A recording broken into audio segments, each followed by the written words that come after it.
গত বছরের ১৩ অক্টোবর ট্রাইব্যুনালের প্রসিকিউশন কার্যালয়ে সিসি ক্যামেরা থেকে ফুটেজ গায়েব হওয়ার ঘটনা ফ্যাক্টস ফাইন্ডিং কমিটিকে আনুষ্ঠানিকভাবে জানানো হয়েছে। আজ ব্রিফিংয়ে এমনটা জানিয়েছেন ট্রাইব্যুনালের তথ্য প্রযুক্তি বিশেষজ্ঞ তানভীর জোহা।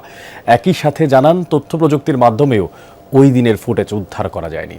এর আগে প্রসিকিউটর গাজী MH তামিমের কক্ষে আশুলিয়ায় ৬ লাশ পোড়ানো মামলার এক আসামি আফজালুলের পরিবারের টাকার ব্যাগ নিয়ে যায়, এই অভিযোগ করেন প্রসিকিউটর BM সুলতান। সেদিন আসলে কি ঘটেছিল তা জানতে সিসিটিভি ফুটেজ সংগ্রহ করতে যান ট্রাইব্যুনালের প্রসিকিউশনের প্রশাসনিক কর্মকর্তা মাসুদ রানা। সিলন টি রপ্তানিতে শীর্ষে, কিন্তু হার্ড ড্রাইভের সেদিনের ফুটেজটি খুঁজে পাননি তিনি।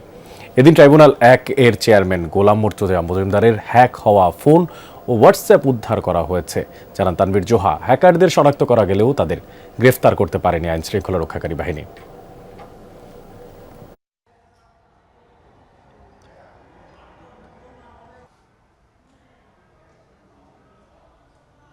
তার জিও লোকেশন, ইলেকট্রনিক ভৌগোলিক অবস্থান সবকিছুই প্রাথমিক অবস্থায় সেখানে আমরা জানতে পেরেছি যে সিস লকগুলোতে যে হার্ড ড্রাইভগুলো থাকার কথা ছিল, পুরনো নতুন কিছু হার্ড ড্রাইভ সংযোজিত বিযোজিত হয়েছে। এটা তদন্তাধীন বিষয়, তো এটা আমরা ফ্যাক্ট ফাইন্ডিং কমিটিকে অবহিত করেছি। ফ্যাক্ট ফাইন্ডিং কমিটি থেকে বাকি ব্যবস্থাগুলো গ্রহণ করা হবে।